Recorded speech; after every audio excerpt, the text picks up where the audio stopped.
চায়নারা কিভাবে মুরগির গিলা রান্না করে সেটা আজকে দেখে নিন। মুরগির গিলাগুলোকে পাতলা পাতলা করে কেটে নিন। এবার লবণ ভিনেগার দিয়ে মেখে পানি দিয়ে ধুয়ে ফেলুন, এতে করে অতিরিক্ত কাঁচা গন্ধটা চলে যাবে। পানিটা ভালোভাবে ঝরিয়ে নিন। এবার লবণ, গোলমরিচ, আদা কুচি ও ওয়েস্টার সস দিয়ে মেখে 15 মিনিট রেখে দিন।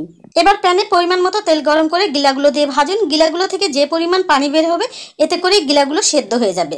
গিলাগুলো সেদ্ধ হয়ে গেলে নামিয়ে রাখুন। একই প্যানে পরিমাণ মতো তেল গরম করে মরিচ কুচি, আদা রসুন কুচি, পিকলড মরিচের কুচি দিয়ে 1 মিনিট ভেজে নিন। তারপর পেঁয়াজ পাতা দিয়ে নেড়ে চেড়ে রান্না করা গিলাগুলো দিয়ে দিন। এবার দিয়ে দিন oyster sauce, soya sauce, testing salt. আবার 1 মিনিট রান্না করুন। নামানোর আগে পেঁয়াজ পাতা দিয়ে ভালোভাবে নেড়ে চেড়ে নামিয়ে ফেলুন। আমাদের মতো চায়নাদেরও প্রধান খাদ্য হচ্ছে ভাত।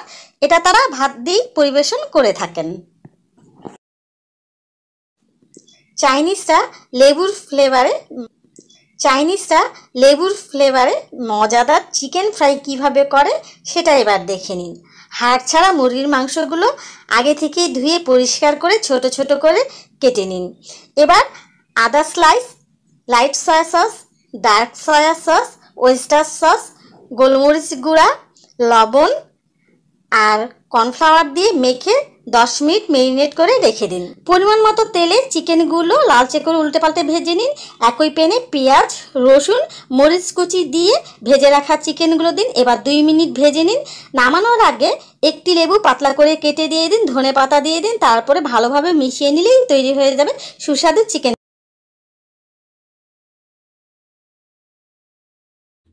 প্রতিদিন একঘেয়েমি রান্না না করে রান্নায় যদি একটু ভিন্নতা আনা যায় তাহলে দেখতেও ভালো লাগে, খেতেও ভালো লাগে। কলমি শাকগুলো কেটে ধুয়ে সেদ্ধ করে নিন। একটি প্যানে পরিমাণ মতো তেল দিয়ে আদা কুচি, রসুন কুচি, পেঁয়াজ কুচি আর লাল ক্যাপসিকাম কুচি দিয়ে কিছুক্ষণ ভেজে নিন। তারপরে সেদ্ধ করে রাখা শাকগুলো দিয়ে দিন। এবার পরিমাণ মতো লবণ, চিকেন পাউডার, সয়া সস দিয়ে ভালোভাবে নেড়ে চেড়ে ভেজে তুলে নিন। আমার এই রেসিপিটি যদি আপনাদের কাছে ভালো লাগে তাহলে প্লিজ চ্যানেলটি একটু কষ্ট করে সাবস্ক্রাইব করে নেবেন। ডিম রান্নার রেসিপি তো অনেক দেখেছেন, এবার চাইনিজ স্টাইলে ডিম রান্নার রেসিপি দেখে নিন। সেদ্ধ করা ডিমগুলোকে সুতার সাহায্যে কেটে নিন। আপনারা চাইলে এখানে ছুরির সাহায্যেও কেটে নিতে পারেন। এবার তেলে ডিমগুলো একটু লালচে করে ভেজে নিন। একই তেলে পেঁয়াজ কুচি, মরিচ কুচি, ক্যাপসিকাম কুচি দিয়ে হালকা একটু ভেজে নিন। ভাজা হয়ে গেলে ডিমগুলো দিয়ে দিন। ডিমগুলো দেওয়ার পরে চিকেন পাউডার, লবণ, ওয়েস্টার সস দিয়ে ভালোভাবে 1 মিনিট মিশিয়ে নিলেই তৈরি হয়ে যাবে ডিমের রেসিপি।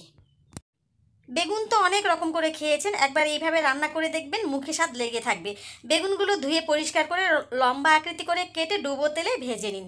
অপর একটি প্যানে পরিমাণ মতো তেল দিয়ে রসুন কুচি, আদা কুচি, লাল মরিচ কুচি দিয়ে কিছুক্ষণ ভেজে সবুজ ক্যাপসিকাম দিয়ে আবার 1 মিনিট একটু ভেজে নিন।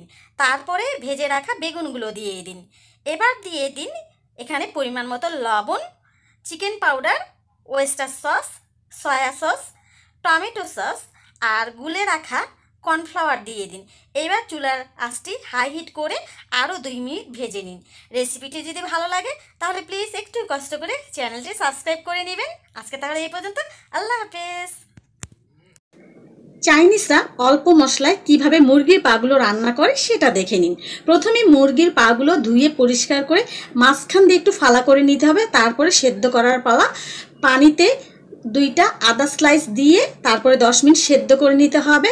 সয়া সস, ওয়েস্টার সস আর মরিচের গুঁড়া দিয়ে ভালোভাবে মেখে 10 মিনিট ম্যারিনেট করে রেখে তারপরে এয়ার ফ্রায়ারে 180 ডিগ্রিতে 20 মিনিট বেক করে নিতে হবে।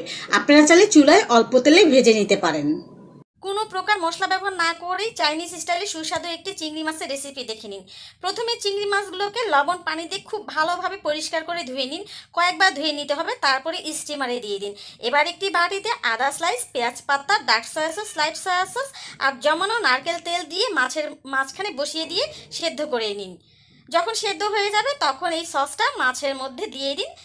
এবার তিলের তেল আর পেঁয়াজ পাতা কুচি ভালোভাবে গরম করে নিয়ে মাছের উপরে দিয়ে দিন আর গরম গরম পরিবেশন করুন। ভালো লাগলে অবশ্যই চ্যানেলটি একটু কষ্ট করে সাবস্ক্রাইব করে নেবেন। আজকে তাহলে এই পর্যন্ত, ভালো থাকবেন। আল্লাহ হাফেজ।